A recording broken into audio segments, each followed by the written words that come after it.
It's July 14th, 2003, at 6:29 in the morning, and Valerie Plame is sound asleep. But she's got about 25 seconds until her alarm clock rings, 25 seconds before she finds out her life is going to turn upside down. Plame is 39. She's blonde and trim, and the mother of 3-year-old twins. She also has a secret. She's an undercover operative for the CIA. It's something that few people know. Only her husband, parents, and brother know the truth. But that is about to change. Plame reaches for her husband, Joe Wilson, but his side of the bed is empty, and that's strange. She calls out. Then hears Joe come stomping up the stairs. He hands her a cup of coffee and scowls bitterly. Well, that son of a bitch did it. Joe's tone jolts her out of her drowsiness. What? Who? What are you talking about? He throws down a newspaper. The year prior, the CIA sent Joe to Niger to investigate claims that the African country had sold uranium yellowcake to Iraq. Yellowcake is a precursor ingredient for nuclear bombs, weapons of mass destruction President George W. Bush argues are justification for an invasion of Iraq. Joe Wilson disputed that claim, writing a stinging op-ed for the New York Times. Today, 8 days after the Times printed that op-ed, conservative journalist Robert Novak published a column refuting Wilson, painting him as a retired diplomat whose mission to Niger was made routinely at a low level, and that he's not even a CIA employee, but his wife, Valerie, is. Plame drops a paper to the floor. She looks up at Joe. Why would Novak out me? What does my work have to do with this story? Her head starts to spin. This is bigger than just her. Anyone she's associated with, innocent people, they could get locked up, tortured, even killed. And what about her family? Plame tenses up. Now that she's exposed, what if someone retaliates? She looks at Joe and sees a seething darkness settling in on him. It's a hatchet job. It's payback for my op-ed. But this is bigger than just Novak. He's got sources. I'm damn well going to find out who they are. With that, Wilson storms out of the bedroom. Plame is left alone to get ready for the day. She has to go to CIA headquarters in Langley, Virginia, and report for work, assuming she still has a job. Her head swirls. She's thinking about what just happened. She knows the Bush administration sees Wilson as an enemy for questioning the war, but this, going after her, it's like a mafia hit job, a way to tell the world, we don't like what you're doing, keep your mouth shut. But Valerie Plame isn't going to stay silent. She's ready to fight back, and it's a fight that'll reach the highest levels of government, exposing just how far the White House will go to silence its critics.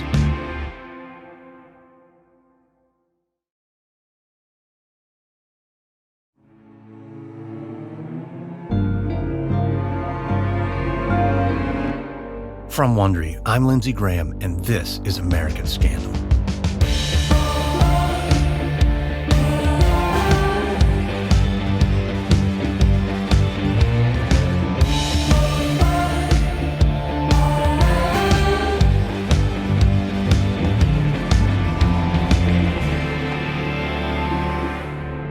On September 11th, 2001, the U.S. faced an unprecedented attack as planes crashed into the World Trade Center towers and the Pentagon. President Bush responded swiftly. 9 days after the attacks, he declared a war on terror. The goal was to find and defeat terrorist groups around the world. One prime target was Iraqi President Saddam Hussein, a ruthless leader known for torturing and terrorizing his own citizens. The White House claimed that Hussein had a cache of biological and chemical weapons, but the administration took it a step further. They claimed to have evidence that Iraq was seeking weapons of mass destruction. These claims had profound effects. In 2003, America plunged into a years-long war in Iraq, costing countless lives and trillions of dollars, and it sparked controversy back at home as the Bush administration confronted those who objected to the war. In this 3-part series, we'll explore the fallout after Valerie Plame was outed as a CIA agent. The Bush administration would face intense scrutiny and even a formal investigation after the leak. This investigation would reach the highest levels of the executive branch. But it would also raise a profound question. In America, are citizens free to criticize their government, or will they face payback? This is Episode 1, Exposed. It's February 2002, almost a year and a half before Valerie Plame's identity as a CIA operative is leaked. She strides through the doors at the CIA's headquarters in Langley, Virginia. It's a massive expanse of connected buildings that echo with the footsteps of hundreds of employees. She smiles at the familiar guards and grabs an elevator just before the doors shut. A few floors down, and the doors open, and Plame enters the agency's counter-proliferation division, known as the CPD. She makes her way through the busy hive of underground rooms. About 300 people work in the CPD. It's a mix of operation officers and intelligence analysts. They're all crowded together in shoulder-high cubicles, bathed in stark fluorescent light. It's an austere setting, but Plame is happy to be here. She works hard and has an important mission. She and her colleagues gather intelligence about weapons of mass destruction. They look at programs all over the world. Plame is chief of operations and has a long history with the agency. She served as a covert operative in Athens and Brussels. And for the last 5 years, she's been stationed at Langley. She's risen within the ranks. Now she heads the Joint Task Force on Iraq, investigating whether that country is manufacturing nuclear weapons. But before she can even take her coat off, there's a knock at the door. A young CPD officer steps in, looking flustered and excited. She informs Plame she got a call that morning from someone at the vice president's office on the Green Line. This gets Plame's attention. The Green Line is a secure connection. The officer says Vice President Dick Cheney is curious about a report sourced to the Italian government that says that in 1999, Iraq may have purchased yellow cake from Niger. Plame furrows her brow and stares at the woman. The whole story's news to her and strange on many levels. Yellow cake is uranium, and when enriched, can be made to make nuclear weapons. If this is true, it would mean Iraq's nuclear program is moving forward. But also, this is a strange kind of request. Plame has never seen the vice president's office come to a junior CIA officer. There are protocols in place for delivering raw, unvetted information to policymakers. Plame is unnerved. Why would anyone in Cheney's office try and skirt the rules? This intelligence could be misinterpreted. It was dangerous business. So she hurries down the long gray corridor to her boss's office and explains the situation. He shoots her a thoughtful look.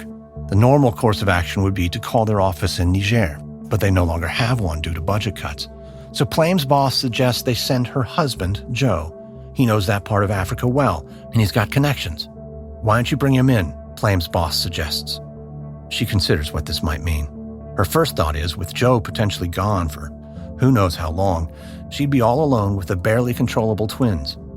She has no idea that being a single parent would be the least of her concerns, because the seemingly innocuous trip will tear apart the fabric of her and her husband's lives. It's a week later on a cold February morning. Joe Wilson is driving his '96 Jaguar through Northern Virginia. Soon he arrives at CIA headquarters at Langley. It's a 258-acre campus that's carved into the woods, a bucolic setting for a massive spy agency. Wilson feels good. He considers himself a patriot, and he's happy to help out the agency however he can. And he's well familiar with Niger and its uranium industry. In the 70s, he was a junior diplomatic officer in the country's capital, Niamey. And since then, he's traveled there often, maintaining relationships with Niger's power brokers. Wilson maneuvers his Jag through the high-security gate and parks. He meets Valerie outside the main lobby. The air is chilly and refreshing. Valerie then leads him inside to a small conference room where she introduces him to a group of officials from the CIA and State Department and then heads back to her office. Quickly, the group launches into the business at hand, the report of a yellow cake sale from Niger to Iraq. Vice President Dick Cheney is keenly interested in it. As the officers describe the report, it becomes apparent to Wilson that it's lacking in detail. For one thing, apparently no one in the room has actually seen the report, and the amount of yellow cake described could be anywhere from 50 to 500 tons, a wildly considerable difference. Wilson becomes increasingly skeptical about the report. It smells a lot like rumor, and he says so. But a young officer in the room speaks up, saying at this point, they're taking it seriously. Despite his gut feeling, Wilson knows that even if there's a slight chance this report is true, the stakes are incredibly high. Saddam is unhinged and ruthless. He has no regard for human life, so there's no telling what he'd do with a nuclear weapon. And if the dictator needs to be dealt with, Wilson isn't anti-war. As he's fond of saying, he's anti-stupid war. His thoughts are broken when another officer speaks up, asking if he'd be willing to help out and make a trip to Niger. Wilson feels the need to remind the group of something, that though it might be obvious, he's not a spy, he's a diplomat. Clandestine maneuvers are not his field. The officer nods and smiles. All he's asking is for Wilson to have a look, to talk to his sources and gather whatever information he can. Wilson looks around the table, and he makes up his mind.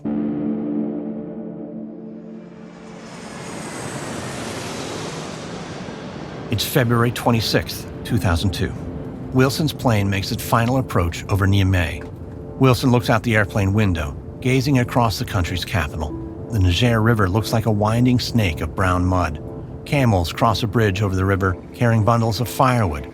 A thick haze lingers over the city. On the ground, Wilson catches a rickety old taxi.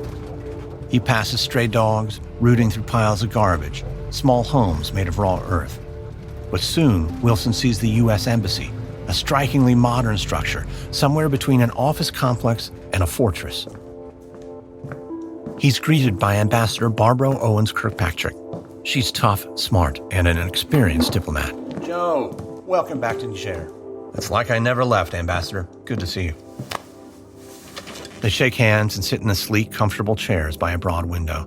The ambassador briefs him on the current economic and military situation at Niger. After a few minutes, she pauses for a sip of tea and then leans forward to him. So, Joe, I know the CIA sent you, but I'm curious as to exactly why you're here. The agency came across some documents. They indicate that Iraq tried to buy, or did buy, yellow cake from Niger back in '99, so they asked me to take a look into it. Owens Kirkpatrick frowns. She's puzzled by this. Why on earth would they do that? I already filed my report. Your report? Yeah, I have it from Niger's president that no such sale ever took place. Iraq never even tried to broker a deal like that. Owens Kirkpatrick isn't the only one to think so. A Marine general, one who oversees forces in Europe and Africa, reached the same conclusion, and both reported their findings. Their reports went to the State Department, the Pentagon, and even the CIA. Hearing this, Wilson is puzzled. Well, I'll be damned. No one mentioned that anyone had looked into this thing. Well, as far as I'm concerned, it's a closed issue. The rumors of a sale were false. We wrote up our reports and sent them up the chain. The ambassador pauses and shakes her head. Sounds to me like someone in D.C. wants you to find something, Joe. Beyond that, it doesn't make sense. No, it sure doesn't. The ambassador stands up and extends her hand. Well, goodbye, Joe. And good luck finding what doesn't exist, I guess. Over the next 8 days, Wilson will meet with a number of authorities and officials. They convince him that no yellow cake ever left Niger, even in an off-the-books deal. Saddam never even attempted to make a deal. Wilson flies back to the States to report his findings. He assumes that that's the last he'll hear of it. He's done his job, fulfilled his duty. Now he can go back to his comfortable DC consulting business, back to his nice life with his wife and kids, and his beloved Jaguar convertible. It'll be a year and a half before he has any further contact with the CIA. But when he does, they won't be asking any friendly favors. It's January 28, 2003. It's an important night on Capitol Hill. President Bush is about to make his much-anticipated State of the Union address. Just 3 months ago, Congress authorized Bush to attack Iraq if Saddam Hussein refused to turn over his alleged weapons of mass destruction. So war is in the air, and tonight's address may be important or shocking. Valerie Plame is at home in Georgetown, feeding her high-energy twins. But come what may, flailing cries or flung spaghetti, she's not going to miss the president's speech.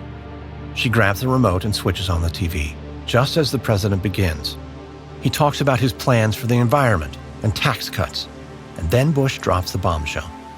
He says that an international agency confirmed that Saddam Hussein has an advanced nuclear weapons program, and he adds something that stops her cold. The British government has learned that Saddam Hussein recently sought significant quantities of uranium from Africa. That fateful sentence will become known as the 16 words, and they leave Plame dumbfounded because she's an expert on nuclear weapons and Iraq, and she knows what President Bush just said is not true. Later, Joe walks in the front door, and he's equally mystified. He wants to know how the hell this happened. Maybe he thinks Bush wasn't referring to Niger. maybe another African country. But soon he learns that no, Bush was claiming that Saddam Hussein sought uranium from Niger, a claim that Joe and others have already proven unfounded. But Wilson can see it. The administration is hungry for war, and it won't stop even if it has to lie to the American public. Wilson can't just sit by and watch this happen. He knows he needs to take action, to call out this lie, even if he earns some powerful enemies. The problem is, he has no idea yet that Valerie will be in the crosshairs with him, and that his enemies will also become hers.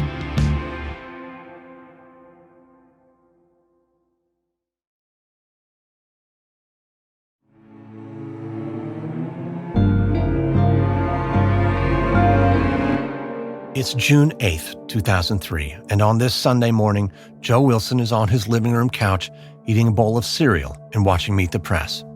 This week's guest is George Bush's National Security Advisor, Condoleezza Rice. Wilson is curious what she's going to say about the war in Iraq, which began about 2.5 months ago. Host Tim Russert asks Rice about allegations that Iraq was purchasing yellow cake. Rice shrugs it off. Maybe somebody in the bowels of the agency knew something about this, she says, but nobody in my circles. Wilson knows that's a flat-out lie. Everyone in her circles knew. It was their job to know.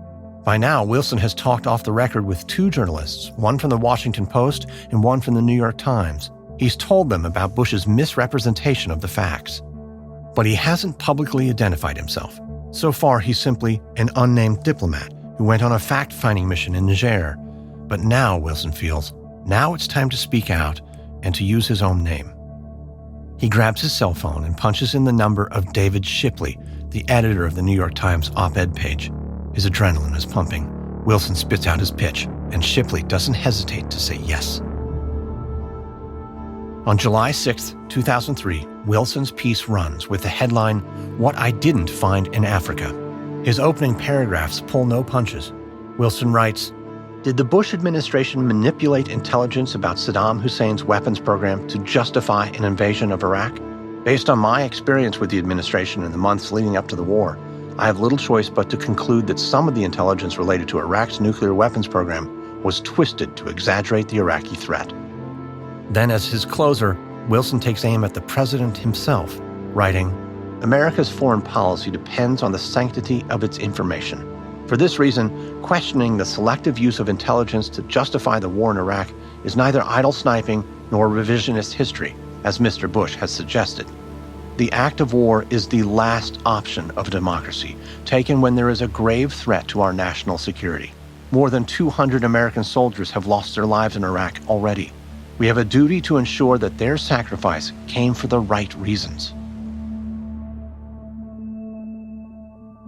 Just 2 minutes after Wilson's story hits the Times website at 10:30 p.m., he gets a call from the New York Post looking for a quote.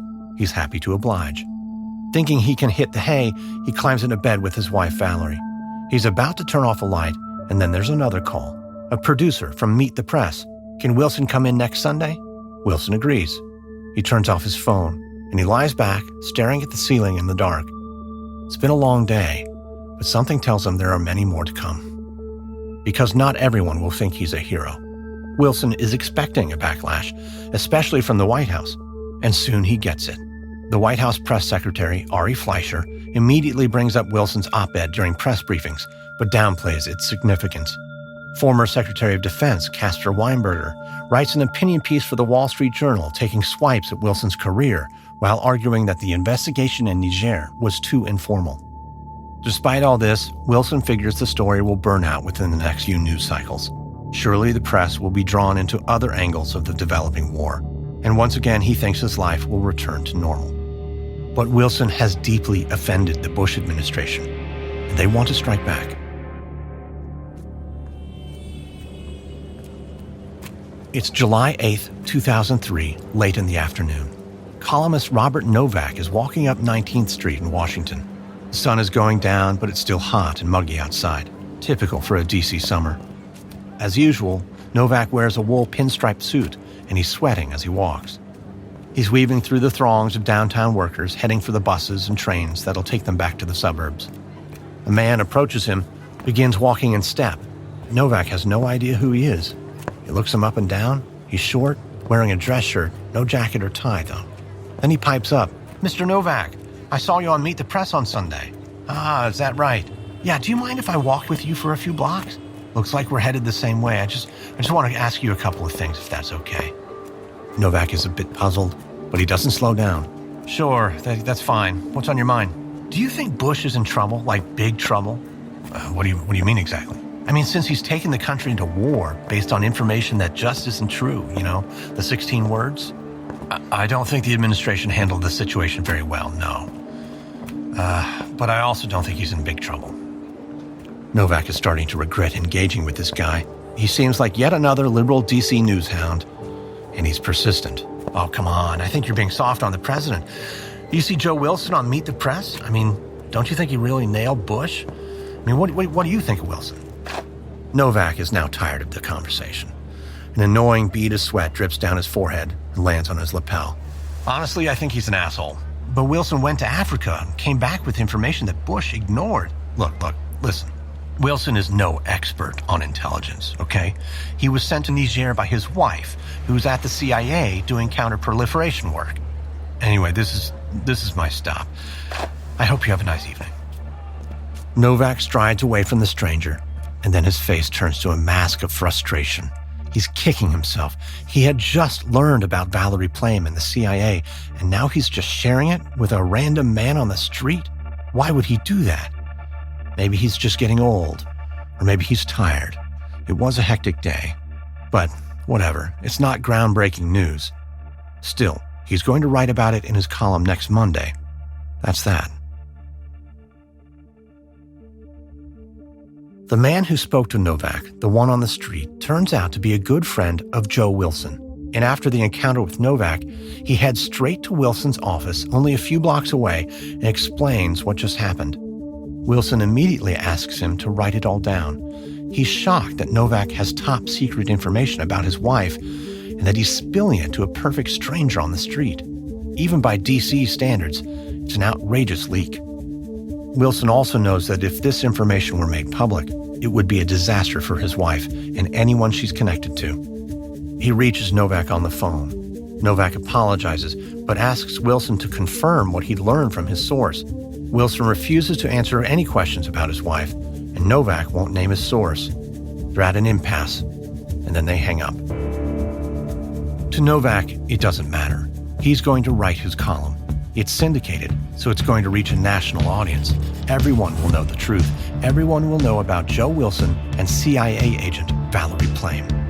But that won't be the end of it, because what starts with a column will grow into something much, much bigger. Something that will change lives, including Novak's.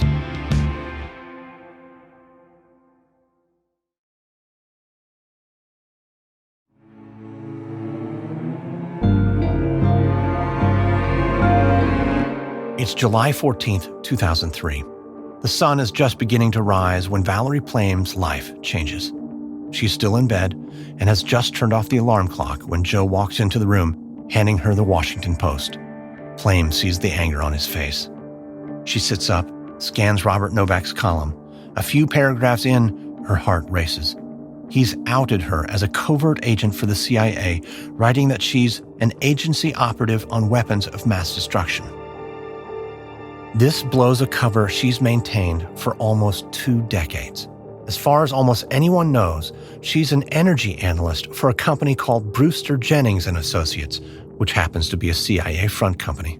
To friends, neighbors, and even the mailman, she's just another generic, well-paid drone in the vast Washington, D.C. hive.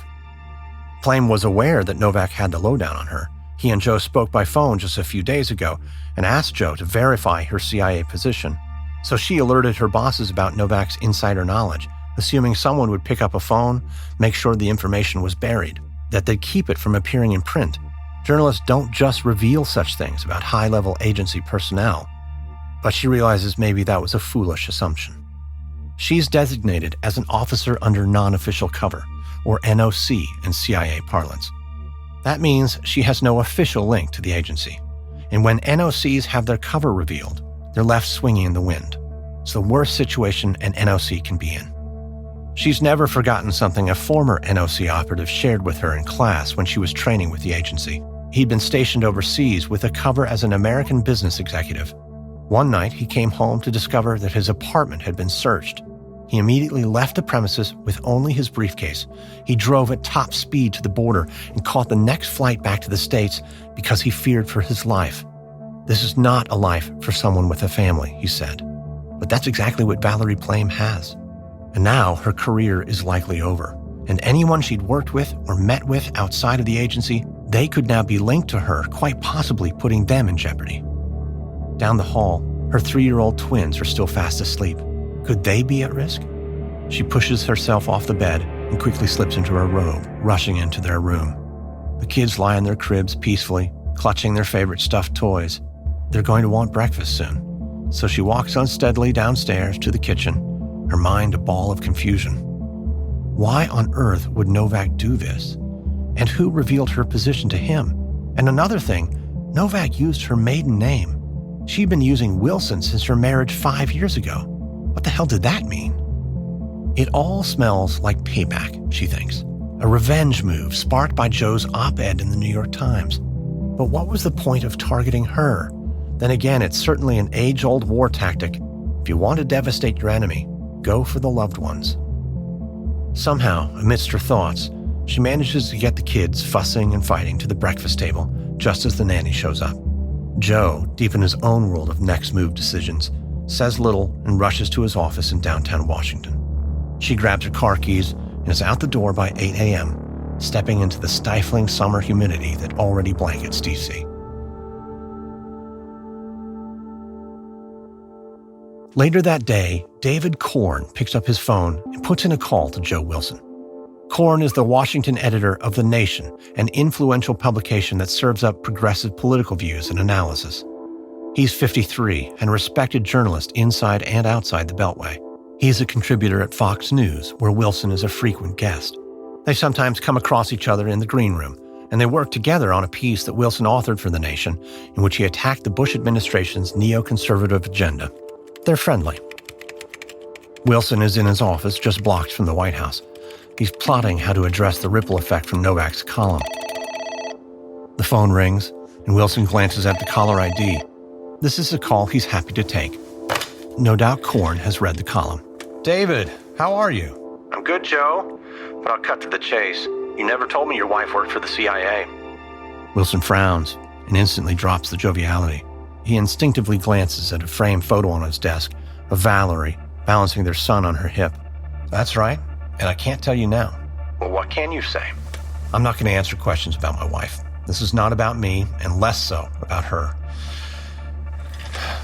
What it is about are the so-called facts underpinning the president's statement in the State of the Union speech. Yeah, okay, I understand. But in the grand scheme, what are the ramifications of what Novak wrote? Well, David, Jesus, exposing her could compromise everything she's worked on and all the people she's associated with. It's huge. And let's face it, if she wasn't with the CIA, Novak and whomever gave him his leak are still marking her as a spy. This is a woman who is known only as an energy analyst. Think what that could do to someone's career. Wilson gazes out the window. He can see people on the sidewalk, driving down the avenue. People with lives that don't include such bizarre nightmares. He continues, Yeah, look, stories like this are not intended to intimidate me. I've already told my story. This is a warning shot directed at others who might have something else to tell. I think it's a goddamn fear tactic. Well, I think it could be more than that. What do you mean? You ever heard of the Intelligence Identities Protection Act? Not until right this minute. Korn shoulders his phone and quickly does a search for the law on his computer. Pops up, and he gives Wilson the details. The act was passed in 1982. It's rarely invoked, but its message is key. It is a crime for a government official to intentionally reveal information that could expose a covert agent. The toll for doing so is steep, with fines of up to $50,000 and maybe up to 10 years behind bars. Korn continues. The law only applies to whomever leaked to Novak, but the implications are huge. No one's mentioned this to you? No. I think this could be worth an article. Wilson winces. The last thing he wants is more attention to Novak's piece, which hasn't been picked up by the broader media. I'm not going to tell you how to do your job, so it's up to you.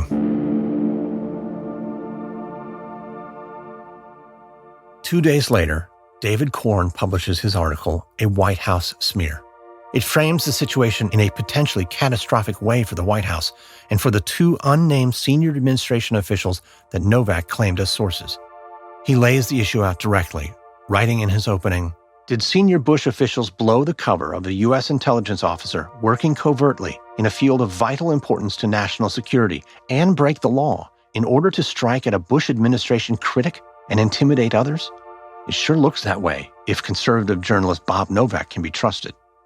Korn quotes Novak, who says, "I figured if they gave it to me, they'd give it to others. I'm a reporter. Someone gives me information and it's accurate, I generally use it."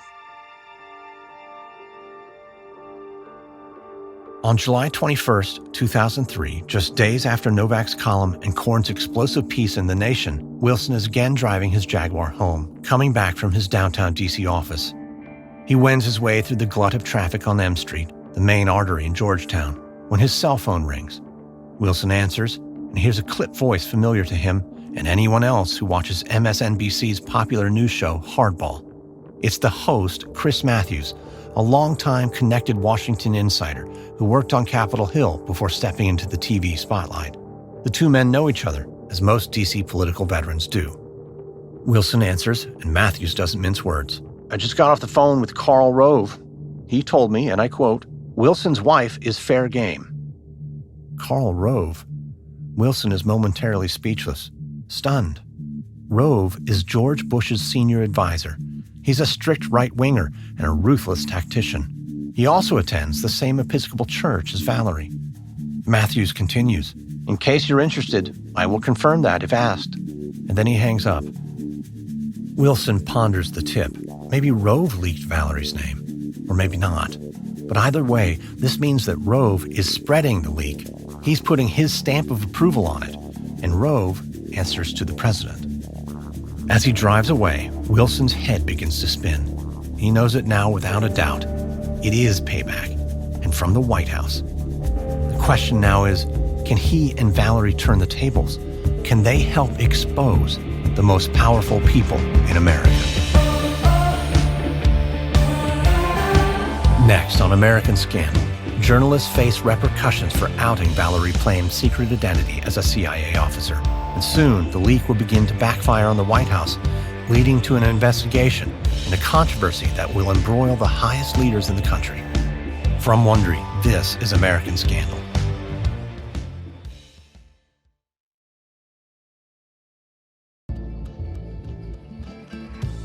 Just a quick note about our reenactments. We can't always know exactly what was said, but everything in our show is based on historical research. American Scandal is hosted, edited, and executive produced by me, Lindsey Graham, for Airship. Sound design by Derek Behrens. This episode is written by Peter Gilstrap. Our senior editor is Karen Lowe, produced by Gabe Riven. Executive producers are Stephanie Jens, Jenny Lauer-Beckman, and Hernan Lopez for Wondery.